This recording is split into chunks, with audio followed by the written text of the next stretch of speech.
sou humano e, portanto, nada do que é humano me é estranho. Assim falava o poeta e dramaturgo romano Terêncio, e assim falo eu, Flávio Ricardo Vassoler, escritor, professor, youtuber, nômade, fiel como os pássaros migratórios e fundador da Universidade Virtual do Vassoler. Muito boa noite, pessoal. Boa noite a todas. Boa noite a todos vocês. Hoje é segunda-feira, 10 de abril de 2023, e nós estamos aqui para mais uma aula ao vivo com Vassoler, né? Com um tema atualíssimo. Por que os Estados Unidos têm perdido hegemonia ao redor do mundo? Não é que perderam, porque ainda tem amplitude econômica, política, militar, porém estão perdendo cada vez mais fileiras nesse conflito, nesse contexto que os analistas vêm chamando de Guerra Fria 2.0, com a China, que agora se alia de maneira fortíssima com a Rússia, né, nesse contexto atualíssimo, e a gente precisa entender o que está acontecendo. Porque, por exemplo, quando o senhor Donald Trump, na campanha de 2016, né, o extremista de direita Donald Trump, usa como lema Make America Great Again, o MAGA, façamos dos Estados Unidos um grande país novamente, né? Esse é o lema ali em inglês. Quando o Trump admite isso, ou usa isso como lema, ele está admitindo, não diria nem tacitamente, está exponencializando, amplificando a dimensão de que os Estados Unidos já não são o país que chegaram a ser. E o que está acontecendo? Por que está perdendo hegemonia? Né? Por que os Estados Unidos estão perdendo essa hegemonia, estão cada vez mais encontrando a China e esses blocos novos de países emergentes, como a Índia vai ser muito comentada no futuro? Por que isso está acontecendo? Esse é o tema da aula de hoje com o Vassoler. Eu quero, mais uma vez, cumprimentar todas e a todos vocês, dar uma boa noite também para o público da TV 247 que estiver assistindo a essa retransmissão. O meu amigo Leonardo Atushi e a Daiane Santos gentilmente retransmitem esse vídeo pela TV 247, então eu agradeço muito a Daiane e ao Atushi essa gentileza, essa retransmissão. Peço a todas e a todos vocês, daqui do meu canal e da TV 247, que venham aqui para o canal e que se inscrevam no meu canal do YouTube, Flávio Ricardo Vassoler, e toquem a sinetinha para vocês poderem receber as notificações. Isso é muito importante, porque aí, se vocês se inscreverem e tocando a sinetinha, vocês vão começar a ser notificadas dos novos vídeos aqui do meu canal. Peço que vocês deem um like no vídeo, que vocês curtam esse vídeo, disseminem esse vídeo pelas redes sociais para que nós possamos chegar cada vez mais e mais pessoas. Aqui embaixo desse vídeo tem uma tecla chamada Seja Membro, vocês podem se tornar membros humanistas do canal. Tem também uma tecla Valeu para vocês mandarem contribuições financeiras. Quem estiver aqui no chat do YouTube pode mandar um super sticker, que é uma saudação paga, e um super chat, uma pergunta paga, e vocês contribuem muito para o crescimento do canal. Estamos prestes a chegar a 80 mil seguidores e seguidoras, por isso eu peço que todo mundo se inscreva aqui no meu canal, que a gente chega mais rapidamente a essa meta, a esse objetivo, rumo aos 100 mil seguidores e seguidoras aqui no meu canal, tá bom? Vamos lá, gente. Bom, a gente pode falar que, historicamente, houve dois grandes momentos de hegemonia dos Estados Unidos no mundo, né? O primeiro ainda com a rivalização militar e política da União Soviética no pós-Segunda Guerra Mundial. Pra vocês terem uma ideia, tem um vídeo famoso do Noam Chomsky, né, o grande linguista, filósofo e ativista político estadunidense, dando conta de que, ao fim da Segunda Guerra Mundial, os Estados Unidos detinham cerca de 50% da riqueza do mundo sozinhos, que é uma coisa simplesmente impressionante de nós imaginarmos. Claro, a União Soviética destroçada depois da Segunda Guerra, o parque industrial europeu destroçado, o parque industrial japonês destroçado, os Estados Unidos flanando, fizeram ali ajuda econômica para a Europa via Plano Marshall, capitanearam, passaram a capitanear a Organização para o Tratado do Atlântico Norte, a OTAN, para impedir qualquer tipo de espraiamento do Exército Vermelho para a Europa Ocidental. O Bloco Socialista, capitaneado pela União Soviética à época, lançou mão, então, do Pacto de Varsóvia, uma organização equivalente à OTAN, só que capitaneada pelo Bloco Socialista. E os Estados Unidos, com o Plano Marshall, gente, injetando dinheiro na economia da Europa Ocidental, por sua vez, os Estados Unidos encamparam aí a Europa Ocidental como mercado de sua própria indústria, né? Então, os Estados Unidos estabeleceram bases ao redor do mundo, estabeleceram ao longo da segunda metade do século XX, apoiaram, financiaram uma série de golpes de Estado, por exemplo, no triste para nós, quintal histórico do imperialismo dos Estados Unidos, a América Latina, Brasil, Argentina, Uruguai, Chile tiveram golpes de Estado patrocinados pelos estadunidenses. Os Estados Unidos, além de participarem de guerras quentes em meio à Guerra Fria, por exemplo, na Península da Coreia, né, dando total apoio militar à Coreia do Sul em contraposição à Coreia do Norte, que tinha apoio da União Soviética stalinista e da China maoísta. Além disso, os Estados Unidos, gente, e do Vietnã, não podemos nos esquecer, ali no Sudeste Asiático, os Estados Unidos estabeleceram um sistema internacional financeiro capitaneado por suas próprias instituições, lastrearam o dólar como moeda internacional das transações e, da segunda metade de Bretton Woods, da Conferência de Bretton Woods para cá, ali em 44, salvo engano, ainda em meio à Segunda Guerra Mundial, se transformaram no xerife do mundo e no cofre do mundo, digamos, nas sentinelas do cofre mundial. Não é à toa que até hoje, mas a situação está mudando e a gente vai analisar isso, os Estados Unidos têm essa capacidade de sancionarem países, como fazem, por exemplo, com Cuba, como fazem, desde meados do século XX, o fazem com Cuba, desde pouco depois da vitória dos castristas, da revolução do movimento 26 de julho em Cuba. Cuba é bloqueada, sancionada pelos Estados Unidos, como fazem com o Irã, como fazem com um pacote de sanções sem paralelo na história mundial contra a Rússia, e a gente assiste a esse intervencionismo imperialista dos Estados Unidos. Só que o Leonardo Atush, editor-chefe da TV 247, na semana passada, noticiou isso no portal Brasil 247. O Donald Trump deu uma declaração recentemente. É claro que o Donald Trump, que agora está sendo, né, foi indiciado, agora é réu em mais de 30 processos pela justiça lá dos Estados Unidos. O Donald Trump disse que os Estados Unidos estão perdendo a parada, que a perda do poder do dólar terá sido a maior derrota dos Estados Unidos nos últimos 200 anos, e, obviamente, nós podemos analisar essa colocação do Trump como uma colocação que, ao mesmo tempo que aponta para uma situação objetiva, tem uma intencionalidade, uma estratégia política. Por quê? Porque, obviamente, são os democratas, para o Donald Trump, os culpados da derrocada dos Estados Unidos.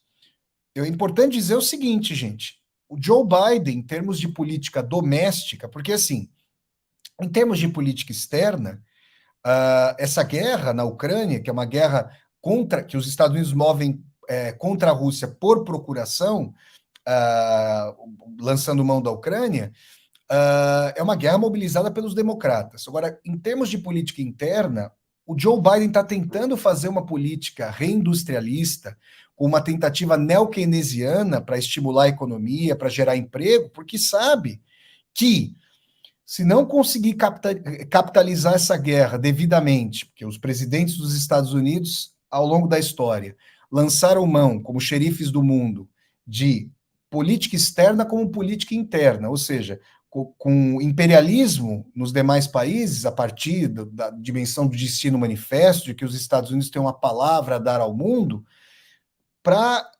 capitalizarem isso em termos de política interna. Eu quero agradecer aqui ao Beto Macedo, que traz um super sticker e apoia o meu trabalho aqui no canal do YouTube. Muito obrigado ao Beto Macedo, seja sempre bem-vindo, meu amigo, muito obrigado, viu?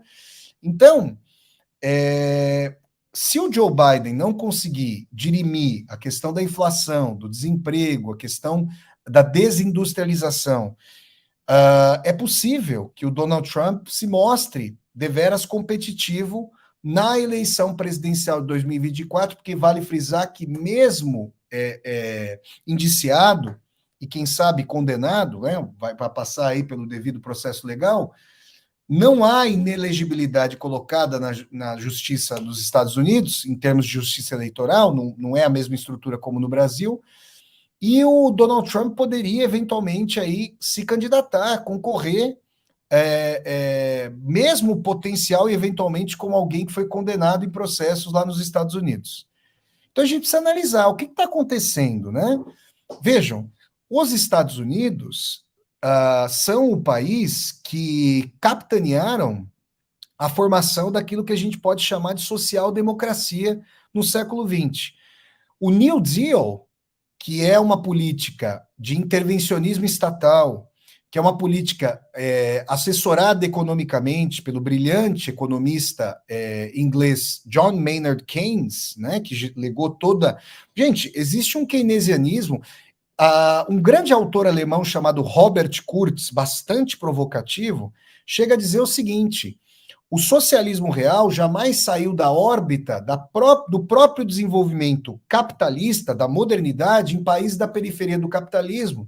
E o seu horizonte de perspectivas nunca foi além do keynesianismo, do planejamento estatal. Isso é uma questão interessante para a gente pensar. De qualquer maneira, aqui, o keynesianismo é a base da construção via New Deal, é a base econômica da construção política do New Deal, programa lançado pelo então presidente dos Estados Unidos, Franklin Delano Roosevelt, até hoje, salvo engano, o presidente mais longevo à frente do executivo dos Estados Unidos, com medidas de intervencionismo estatal para geração de emprego, para acabar com o desemprego, com ajuda, com aportes poupudos de capital na economia para retirar as pessoas da inanição, da miséria, da pobreza, do desemprego.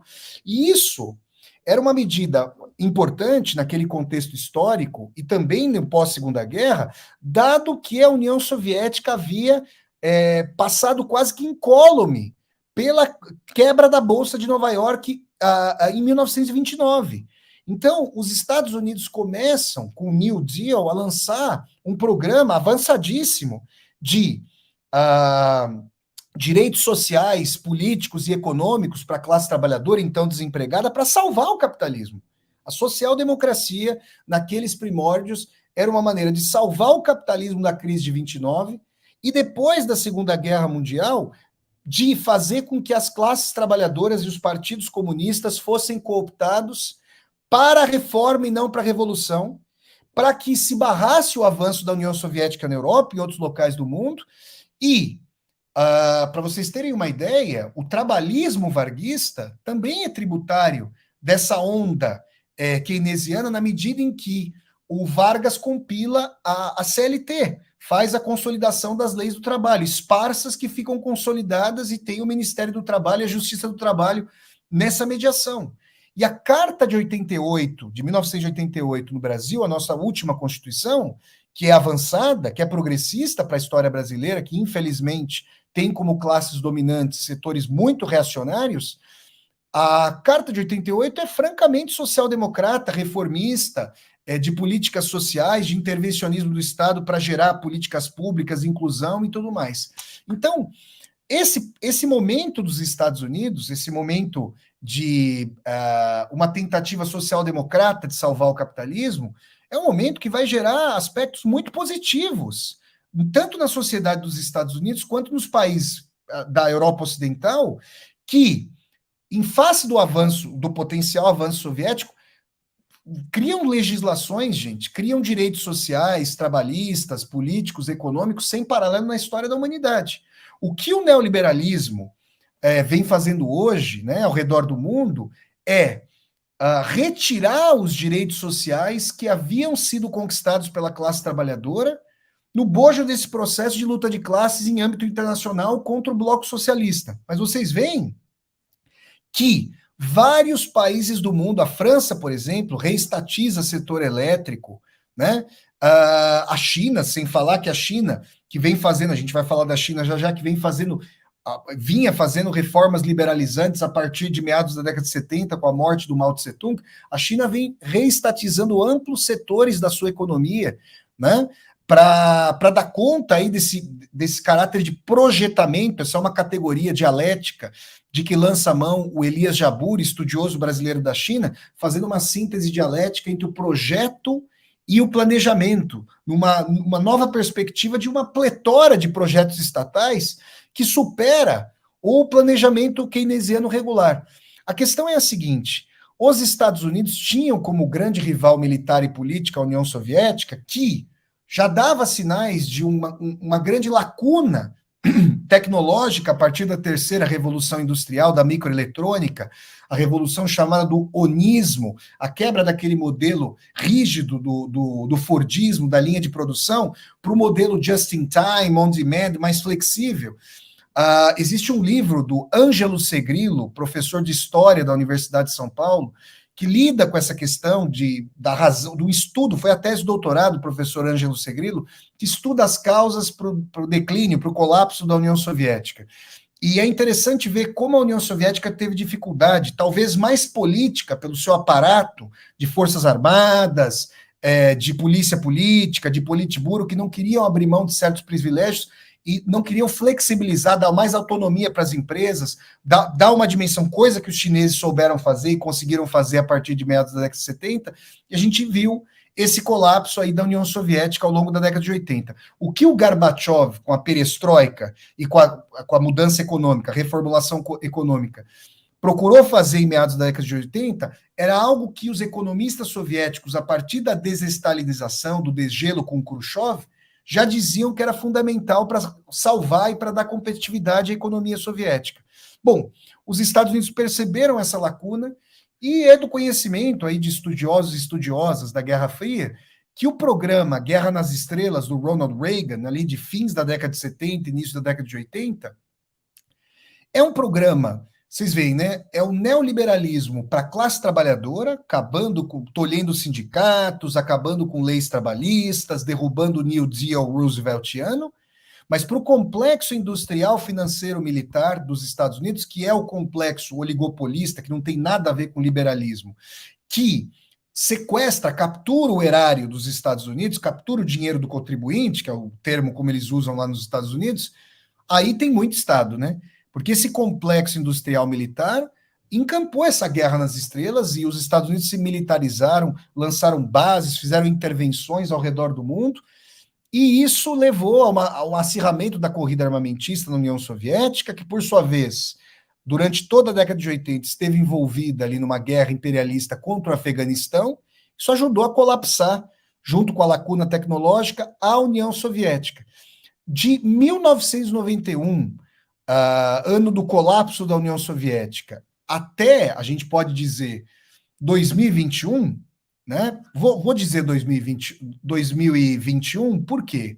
Porque foi o ano em que os Estados Unidos saíram do Afeganistão, depois de 20 anos de ocupação militar imperialista do Afeganistão.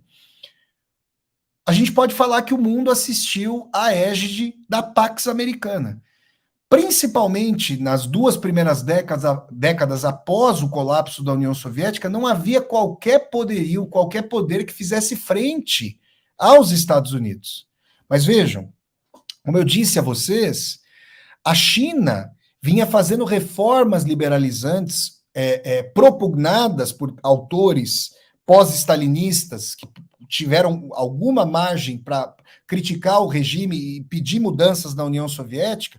Tem até, gente, eu quero recomendar a vocês uma palestra da professora Lenina Pomerantz, que é professora da Faculdade de Economia e Administração da USP, especialista em economia soviética, em que a professora Lenina, numa aula magna, está aqui no YouTube, ela explica como funcionava a paquidérmica, altamente burocrática economia soviética, e como era difícil fazer com que essas engrenagens como tolhiam livre iniciativa, criatividade, improvisações ali na economia, como estava centralizada e tinha aspectos difíceis para o desenvolvimento econômico soviético.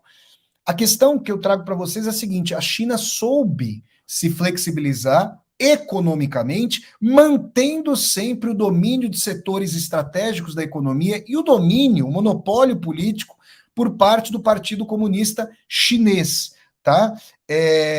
Olha só, tem uma pergunta aqui do Jairo Souza, que manda aqui um superchat. Muito obrigado ao Jairo. E vamos ver o que o Jairo está perguntando. Está em Rio Branco, no Acre. Um abraço para o Jairo. Poderia comentar o sucesso chinês, mesmo sem o chamado soft power, algo que historicamente a União Soviética nunca teve no Ocidente? Jairo, é uma boa pergunta. Eu acho que eu vou responder a sua pergunta ao longo da aula. Então, ela é propícia. Não é que não há o soft power chinês, né? Na verdade, ele vem acontecendo e é porque existe historicamente, né, uma sinofobia no Ocidente. Assim como há uma russofobia, existe uma sinofobia no Ocidente. Mas a China, ela já é a maior parceira econômica de praticamente todos os países da América Latina. Do Brasil, por exemplo, tem investimentos poupudos. O Brasil, a comitiva agora do presidente Lula, que, salvo engano, já está na China, ou está a caminho da China agora em abril, pode trazer da China aí o trem-bala, o trem de alta velocidade. Fora que o Brasil, para sua reindustrialização, precisa muito de capital chinês. Né? Então a gente vai falar sobre isso. Eu quero agradecer aqui ao Jairo, muito obrigado. Agradecer também o João Polônio, que fala de Coimbra, minha cidade preferida aqui em Portugal. Eu estou falando de Braga, adoro a cidade de Coimbra, acho lindíssima, uma linda universidade, a Universidade de Coimbra. Um abraço para o João Polônio, muito obrigado aí pelo apoio ao meu canal, tá bom? Então vejam vocês, vamos lá, vamos retomar aqui. A China foi se flexibilizando, manteve monopólio político por parte do Partido Comunista, teve até aquela tragédia, aquele massacre terrível da Praça da Paz Celestial. Eu estive em Beijing, em Pequim, em agosto de 2017. Quero dizer a vocês que, para quem acha que a Praça Vermelha, a Krasnaya Plощadь, em Moscou é grande, a Praça Vermelha seria um quarteirãozinho da Praça da Paz Celestial, que deve ter o tamanho de uns 50 campos de futebol. É o local urbano mais grandioso que eu já vi na minha vida.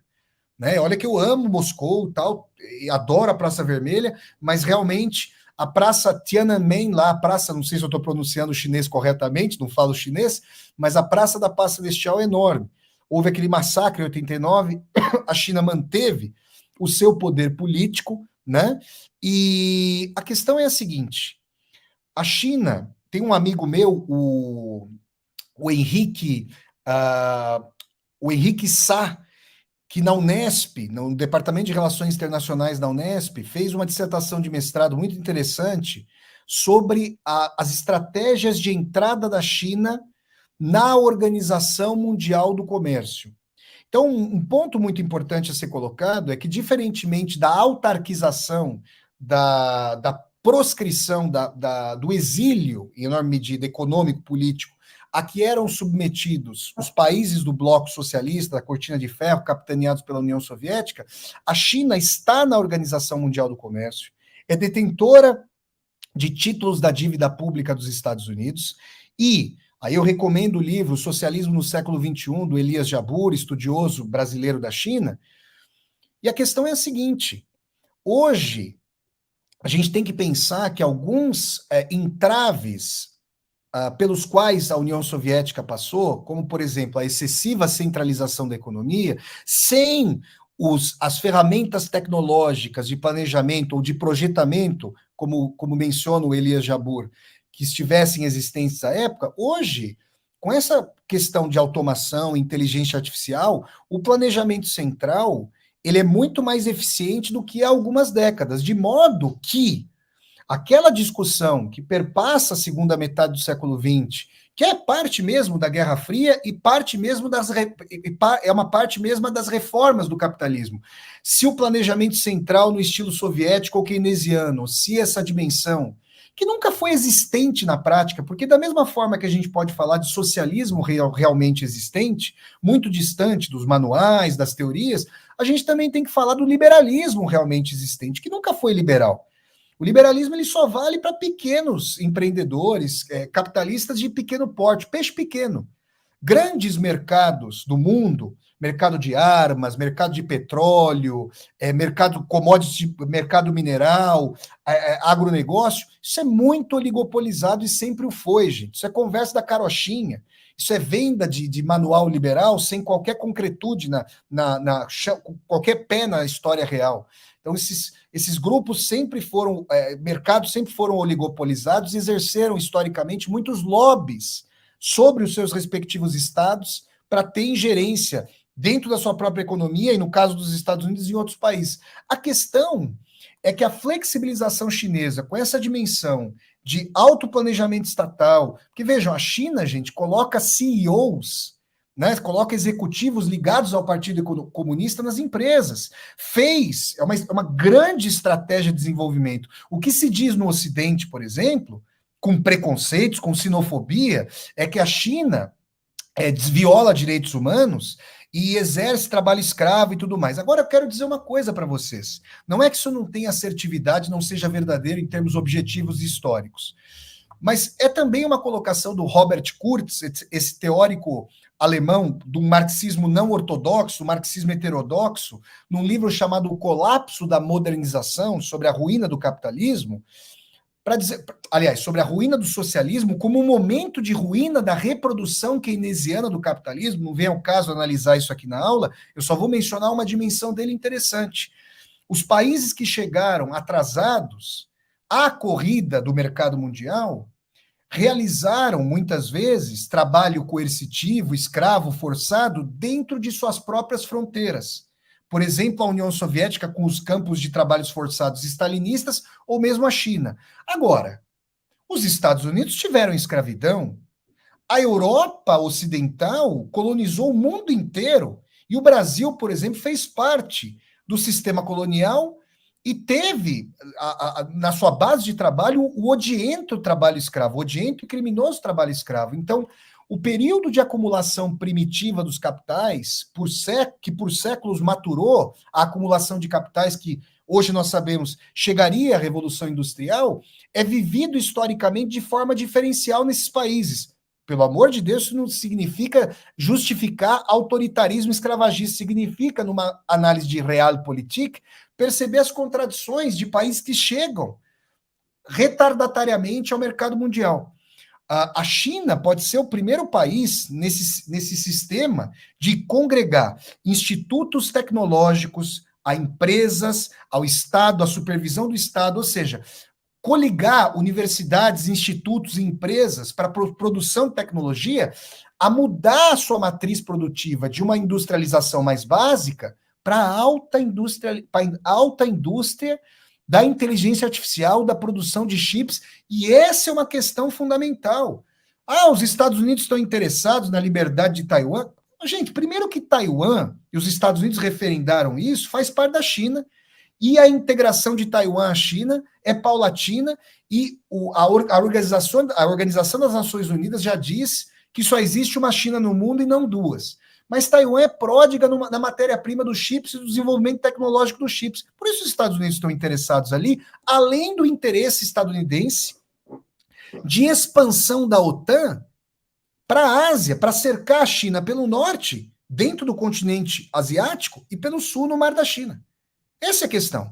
Porque o tipo de capitalismo oligopolista, completamente antidemocrático, plutocrático, sem um sistema público de saúde, né, com alta taxa de desemprego e alta taxa de dependência de subsídios estatais para pessoas que não têm mais emprego. Os Estados Unidos se desindustrializaram, as indústrias dos Estados Unidos foram justamente para a Ásia. Os Estados Unidos não estão conseguindo mais fazer frente a uma China que, estratégica, política, economicamente, se inseriu brilhantemente na Organização Mundial do Comércio e é detentora de títulos da dívida pública dos próprios Estados Unidos. Vocês percebem a diferença de guerrear com a antiga União Soviética, com o bloco socialista, mais autárquicos, e com a China, altamente entronizada no sistema capitalista, com a sua forma específica de desenvolvimento? Quando eu estive na China, o que se falava era de um socialismo desenvolvido com bases chinesas. Tem toda uma discussão entre os autores e autoras sobre se o que acontece na China é um socialismo, o que se dá, socialismo do século XXI, por exemplo, como diz o Elias Jabbour. A questão aqui para nós é que o Make America Great Again, ou façamos dos Estados Unidos um país grande novamente, é a admissão de que o poder econômico político do mundo está mudando de eixo. Pela primeira vez, desde o Renascimento, quando a gente pode falar com as grandes navegações que o poder se fincou, o bastião do poder se fincou no Oceano Atlântico Norte, o poder agora passa para o Pacífico.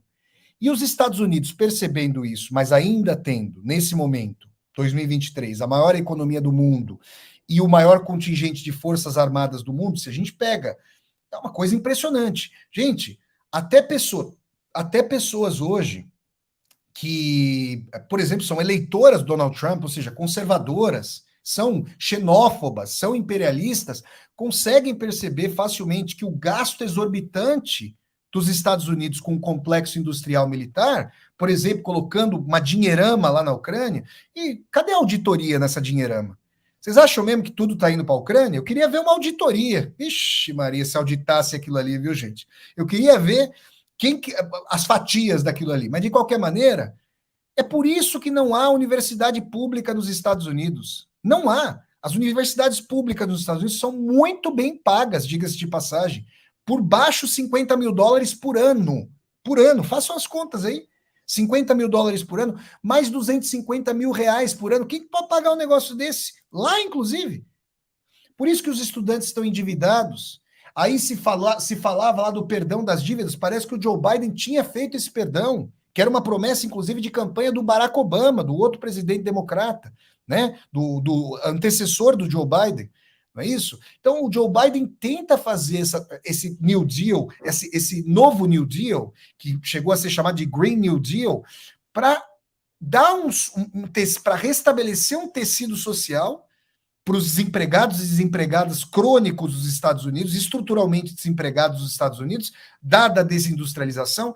Eu, por exemplo, me lembro de um debate do Barack Obama, em 2012, na campanha presidencial, com seu opositor político à época, não me lembro se o McCain era o opositor, agora realmente eu não me lembro do nome do candidato, mas era um empresário, e o Obama, vejam vocês, né? O Obama, um democrata que lançou mão de uma estratégia da qual que foi lançada contra o Donald Trump, mas que ele também utilizou contra, digamos, os democratas. Eu vou explicar a vocês. O Obama vira para o seu adversário e diz: olha, você é empresário e você não coloca suas empresas aqui. Você manda suas empresas para a Ásia. Esse aspecto da globalização, que o nosso grande geógrafo brasileiro, pensador brasileiro Milton Santos chamou de globalitarismo, ou de globalização apenas e tão somente de capitais, e não de seres humanos, que não têm livre trânsito, como os grandes capitais, tudo isso faz com que seja muito mais barato produzir longe, por exemplo, dos Estados Unidos, porque tem uma massa salarial arrochada, por exemplo, na Ásia, e fugir da justiça dos Estados Unidos, dos altos salários estadunidenses, dos impostos. Vocês percebem, não? E isso custou um enorme contingente de empregos nos Estados Unidos. Então o Obama virou para o empresário e falou isso. Só que é o seguinte, isso não é uma questão conjuntural deste ou daquele empresário. Isso é a lei de competição do capitalismo. Então, quando o Trump também foi acusado de levar as suas empresas, o seu capital para a Ásia, ele disse que ia fazer medidas protecionistas, anunciou, aí já na presidência, a guerra comercial contra a China, um protecionismo, se fala então de desglobalização, que a gente vai entender o que isso significa para os Estados Unidos, e prometeu, indo à porta de antigas fábricas na região do meio oeste dos Estados Unidos. Eu morei em Chicago, morei justamente nessa região. Detroit, por exemplo, que é a cidade lá do Robocop, ou que a gente conhece de Robocop, gente, é uma cidade que tem mato, em cujo centro há mato agora. Porque não tem mais indústria, então não tem.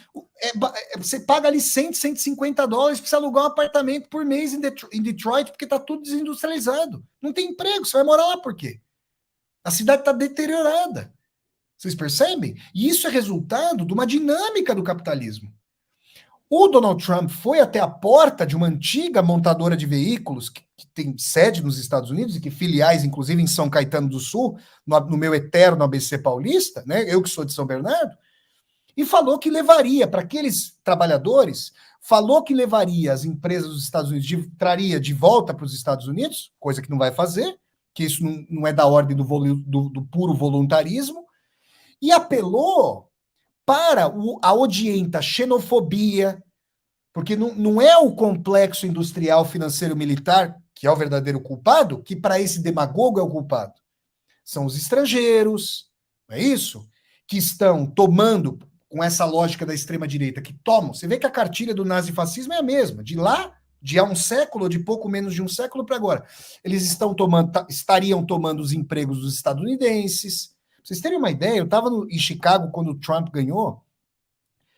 Eu morava ali perto da North Broadway, que é uma avenida ali que está a 2, 3 quarteirões do Lago Michigan, ali em Chicago. E essa North Broadway, na altura em que eu morava, só tem vários restaurantes de vários países, peruano, cubano, vietnamita, italiano e assim por diante. E muitos trabalhadores e trabalhadoras estrangeiros trabalhavam nesses restaurantes. Esses restaurantes, você não vê nunca nada fechado nos Estados Unidos, não tem quase feriado por lá. É o dia de ação de graças e o Natal. E olhe lá. Mas naquele dia em que o Trump ganhou, as pessoas tiveram medo de sair de casa, sobretudo os estrangeiros. Então, o que acontece, gente? Os Estados Unidos falam em desglobalização e a gente pode entender os golpes, os regimes de direita e os golpes que os Estados Unidos aplicaram na América Latina, ou ajudaram a aplicar, e eu estou falando dos mais recentes, inclusive do golpe parlamentar que apeou do poder a ex-presidenta eleita democraticamente Dilma Rousseff, para destruir sistema de aposentadorias, destruir uma rede industrial que pudesse fomentar um nacional desenvolvimentismo nesses países, inclusive no nosso Brasil, destruir leis trabalhistas, porque eventualmente a América Latina poderia se transformar numa zona de maquiladoras de empresas, para que as empresas estadunidenses aí se estabelecessem com arrocho salarial franco e que elas saíssem da Ásia para fazer uma cunha e manter o poder do padrão dólar no eixo ocidental, no eixo atlântico, para fazer frente ao fato de que a China já é a economia, já é o país dominante em termos de parceria econômica para o Brasil, para a Venezuela, para a Argentina. Vocês percebem, não? Então, essa é uma questão fundamental. Desglobalização é a tentativa de os Estados Unidos não darem acesso às tecnologias, às altíssimas tecnologias de desenvolvimento de chips pelos chineses. Vejam, seria, mais uma vez citando aqui o Elias Jabbour, se a China chegar ao desenvolvimento dos chips, seria a primeira vez em que o país que saiu da periferia do capitalismo alcançou o topo tecnológico de países, gente, que historicamente centralizaram para si as tecnologias e grandes riquezas. E para vocês verem como a situação dos Estados Unidos não mesmo com o Otanistão, mesmo com as colônias da Europa Ocidental sendo encampadas pela OTAN e agora pagando um gás mais caro para os Estados Unidos, porque vejam, quem está pagando, olha como como o xadrez geopolítico e geoeconômico é plural, né, polissêmico. Os Estados Unidos vão lá e multiplicam seu gasto militar. Só que o Biden sabe que se esgarçar o tecido social dessa sociedade já tão de tanta exploração dos trabalhadores e trabalhadoras dos Estados Unidos, isso pode colocar a vitória para os republicanos, no caso do Donald Trump, de bandeja, na eleição presidencial vindoura.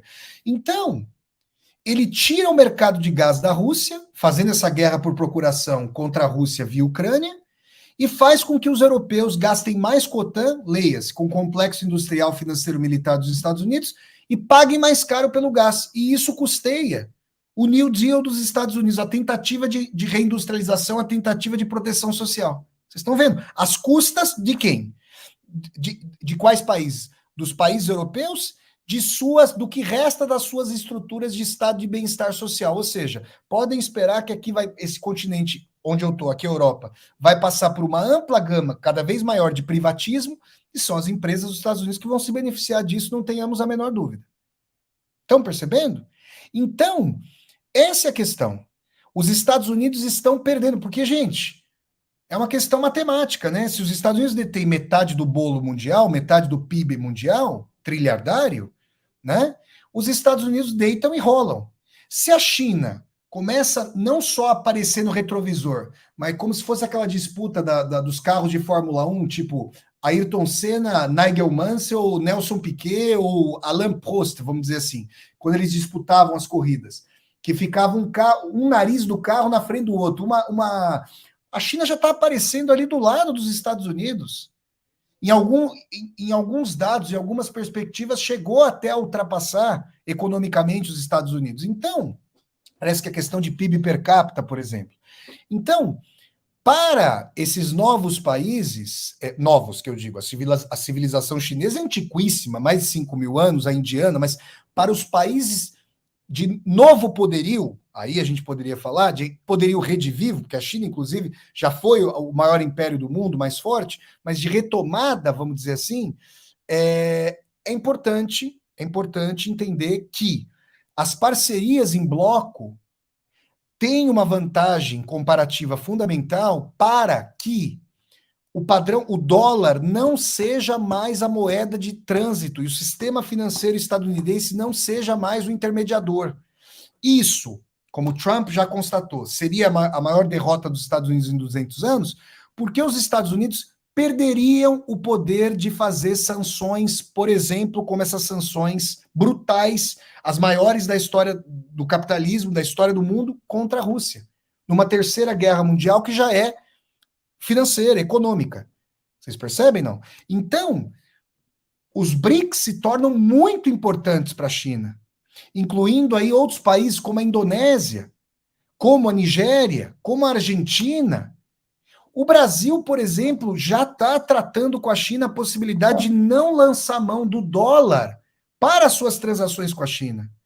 O Brasil chegou a conversar, inclusive, sobre essa possibilidade com a Argentina. E, obviamente, que a mídia corporativa, a mídia capitaneada pelos Estados Unidos, que é uma sucursal dos interesses de Washington, D.C. no Brasil, pilheriou, fez chacota, fez diatribes, porque representam os interesses de uma classe financista que não quer, que por causa dos altos juros, se beneficia com o rentismo no Brasil e não quer uma reindustrialização do Brasil, que precisa, dada a situação combalida do Estado brasileiro nesse momento, após o apocalipse de 4 anos de nazifascismo no Brasil e de ultra-neoliberalismo na economia, o Brasil precisa desse aporte de capitais. Para os Estados Unidos, em decorrência da minha argumentação, um Brasil reindustrializado não é interessante. Para a China é. E até certa medida, por quê? Porque não seria tão colonizável pelos Estados Unidos e poderia se inserir num sentido de prover a China com commodities, inclusive pegando infraestruturas de reindustrialização. Porque o Brasil tem muito a ganhar em parcerias com os países africanos, nossos irmãos do continente africano. O Brasil vem exportando tecnologia de engenharia, de grandes obras para os países africanos. Inclusive, o Brasil chegou a ganhar licitações na própria Flórida, dentro dos Estados Unidos, com as suas companhias de engenharia. Vocês percebem? Então, gente, é toda uma estratégia.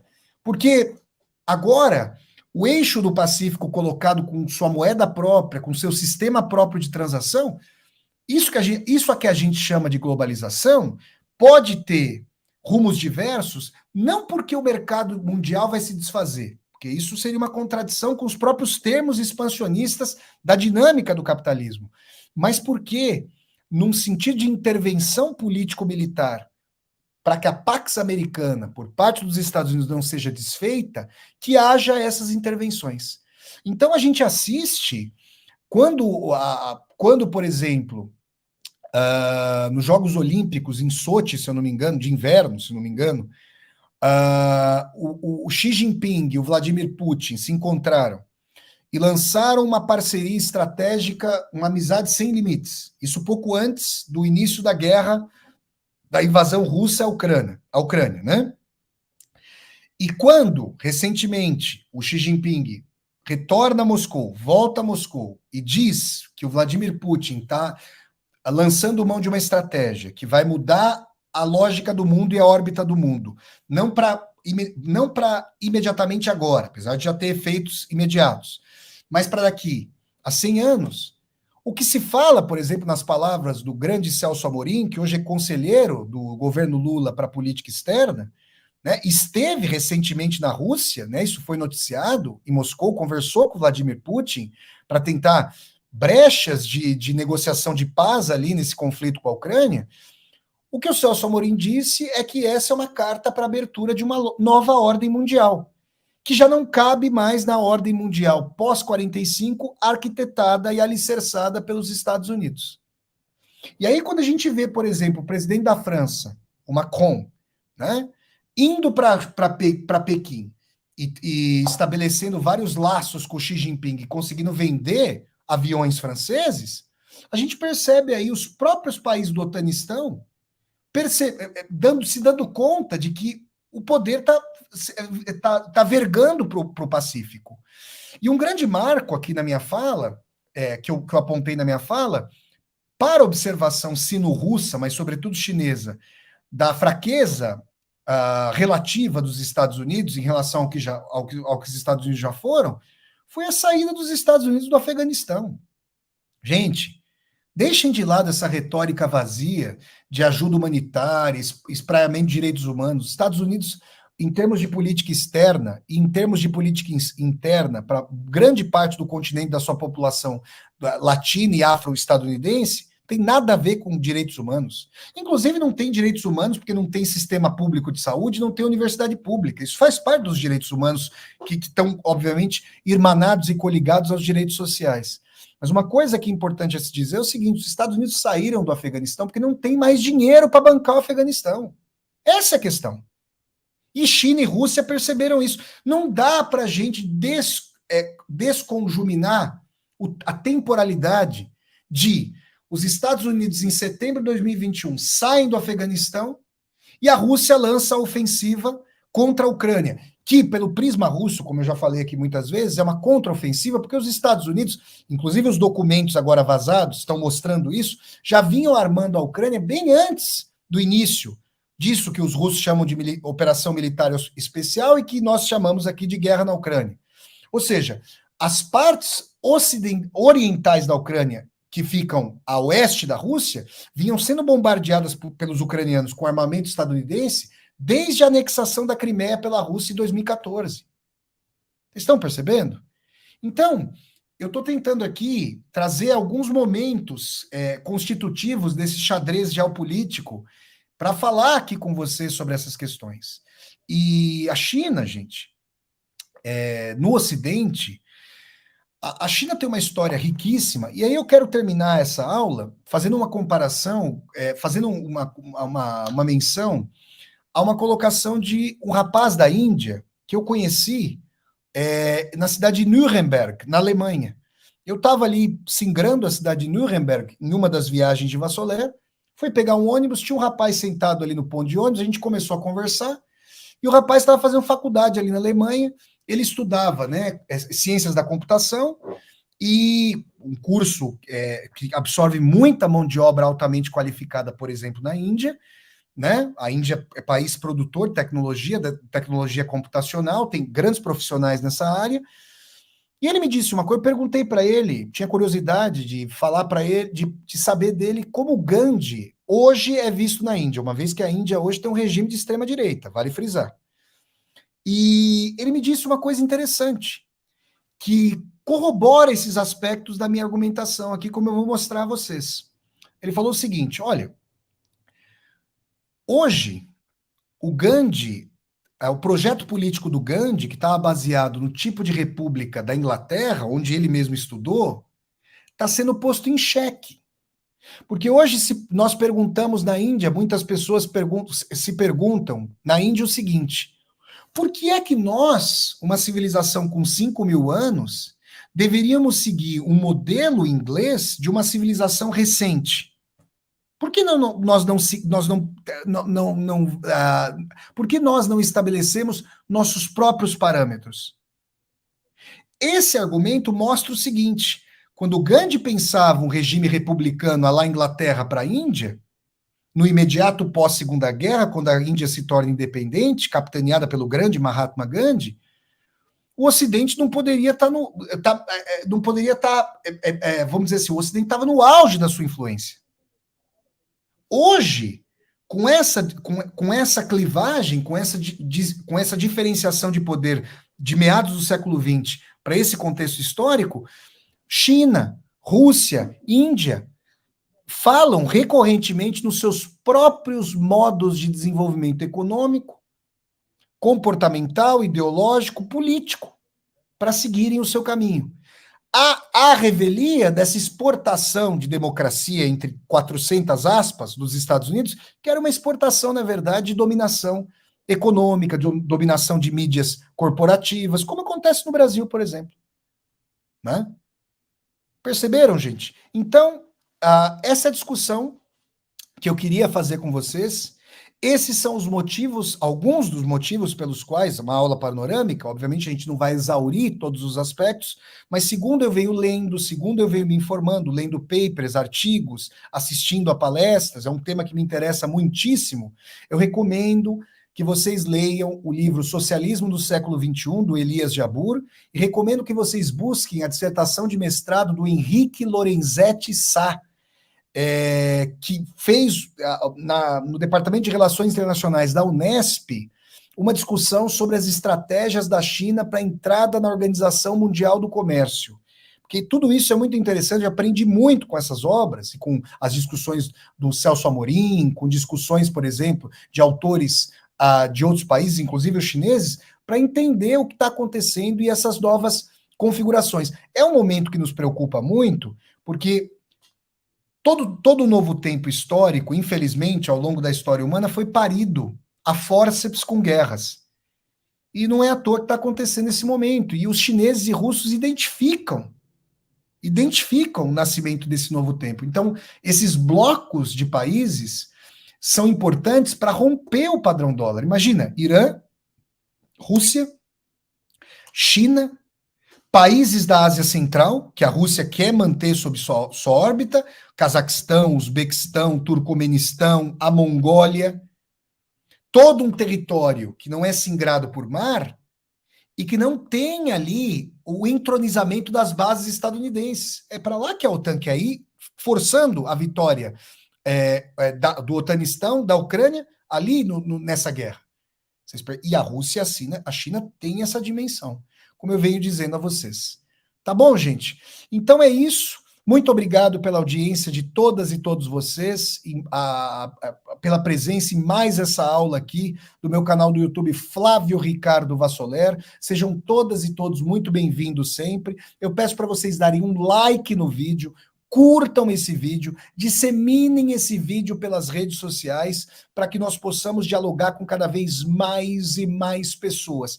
Peço a todas e a todos que estiverem assistindo a essa aula e que não estiverem inscritos e inscritas, se inscrevam aqui no meu canal, venham para o canal, vocês que estão aqui agora, ou o público da TV 247 que estiver assistindo a retransmissão do vídeo, se inscrevam aqui no canal, toquem a sinetinha para poderem receber as notificações. Vocês podem se tornar membros humanistas do canal, a tecla está aqui embaixo, seja membro, e podem mandar também uma contribuição financeira por meio da tecla Valeu, que está aqui embaixo do vídeo. É isso, pessoal. Um abraço a todas e a todos vocês. Continuemos acompanhando esses movimentos históricos, geoeconômicos, geopolíticos, nessa chamada Guerra Fria 2.0, que não se mostra propícia para os Estados Unidos, como foi a Guerra Fria 1.0 contra a União Soviética. Abraço a todas e a todos. Tchau, pessoal. Até a próxima. Tchau, tchau.